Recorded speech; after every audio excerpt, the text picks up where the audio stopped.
No 20º dia de guerra no leste europeu, delegações da Rússia e da Ucrânia voltam a se encontrar para dar continuidade às negociações de ontem.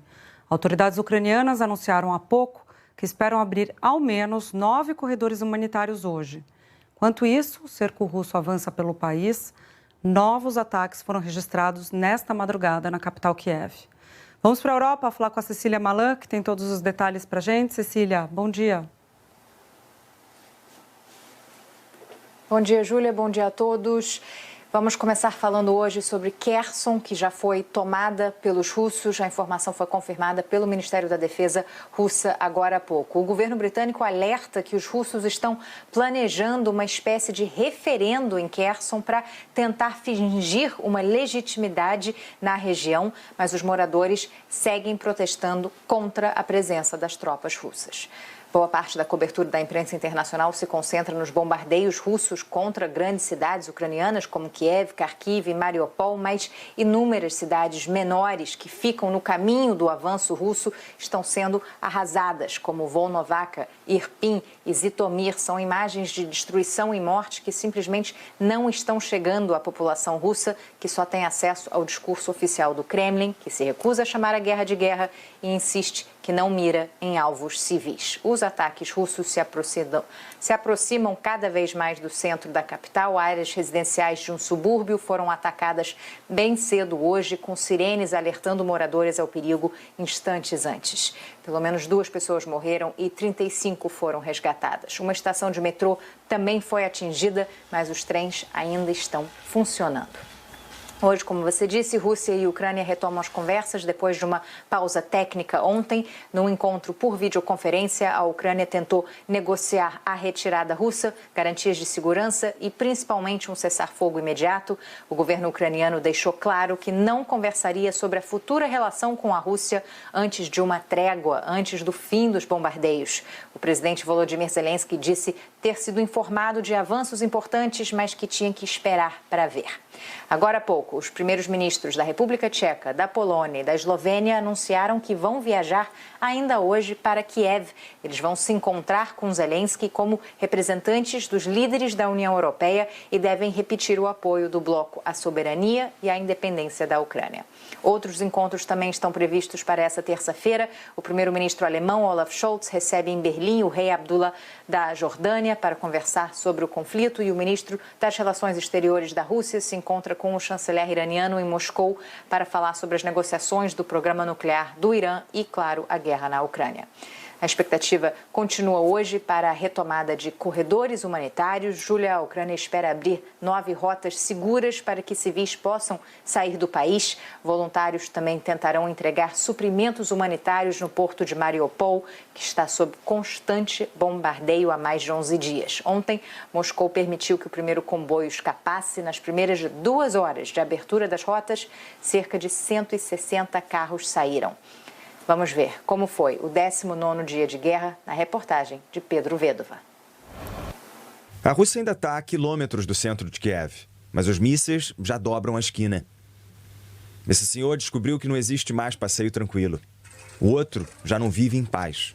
A explosão destruiu o prédio dele e de outros 11 feridos. Pelo menos uma pessoa morreu. As forças ucranianas enfrentam as tropas russas nos arredores de Kiev. Mas a Rússia conseguiu bombardear uma fábrica de aviões que fica perto da capital. O líder da Chechênia disse que também está por ali. Ramzan Kadyrov, no poder desde 2007, já fez campos de concentração para gays no Cáucaso. O aliado de Vladimir Putin afirmou que a inteligência ucraniana não faz ideia do paradeiro dele. Ele foi supostamente visitar as tropas de elite que mandou para a Ucrânia e disse que tem ainda 12 mil voluntários prontos para seguirem o mesmo rumo. O que a Rússia chama de ataque de alta precisão também acertou um prédio residencial em Kharkiv. Os socorristas enfrentaram fogo e uma parte de míssil perigosa ainda no chão na 2ª maior cidade ucraniana. Pelo menos 2 civis morreram no ataque. A Rússia também acusa a Ucrânia de bombardear uma área residencial no leste. O porta-voz do Ministério Russo da Defesa declarou que o míssil de nacionalistas ucranianos matou pelo menos 20 civis e deixou 28 feridos, inclusive crianças. Um crime de guerra, acusou. Mariupol vive há dias a rotina de bombardeios. O governo ucraniano fala em mais de 2.500 mortes de civis. um padre ucraniano, lidera um comboio que tenta entregar 100 toneladas de remédio e comida à cidade portuária, mas ainda não conseguiu. Mariupol é a chave para controlar o acesso ao mar de Azov. Há informações de que 160 carros conseguiram sair em comboio da cidade cercada. Seria o primeiro corredor humanitário bem-sucedido por ali. E pode ser resultado da 4ª rodada de conversas entre Ucrânia e Rússia. O governo ucraniano deixou claro que não conversaria sobre a futura relação com a Rússia antes de uma trégua. Representantes da Ucrânia vinham recebendo da Rússia ultimatos, linhas vermelhas e exigências de rendição. O governo ucraniano afirmou que agora a posição do Kremlin está mais construtiva. Бажаю здоров'я, шановні українці, Україна. O presidente ucraniano era só otimismo. Volodymyr Zelensky disse que o clima estava lindo, o céu claro e parecia até ver o futuro. Prometeu um novo sistema tributário para manter a economia funcionando durante a guerra e na reconstrução do país. Ele disse que a resistência está funcionando. O porta-voz do Kremlin deu outra versão. Dmitry Peskov explicou que a Rússia escolheu ficar afastada de grandes cidades da Ucrânia.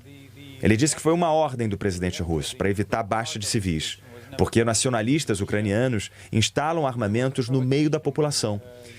Mas agora, o governo russo não descarta assumir o controle total dos centros urbanos. O Kremlin também acusou países estrangeiros de quererem forçar a Rússia a um calote artificial. O Reino Unido explicou que a resposta internacional contra a invasão russa se concentrou em 3 frentes: a ajuda humanitária, o fornecimento de armamentos à Ucrânia e as sanções ocidentais contra a Rússia. Mas o governo britânico pressiona por uma 4ª frente: responsabilizar Vladimir Putin por crimes de guerra na Ucrânia. A OMS, por exemplo, já documentou pelo menos 31 ataques contra instalações de saúde por lá.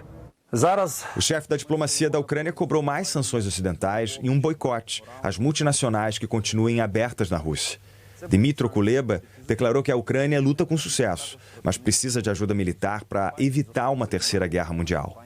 Esse manifestante fez a parte dele na Rússia. A polícia exigiu que ele parasse a atividade ilegal. Ele enfrentou a proibição de protesto empunhando um papel em branco.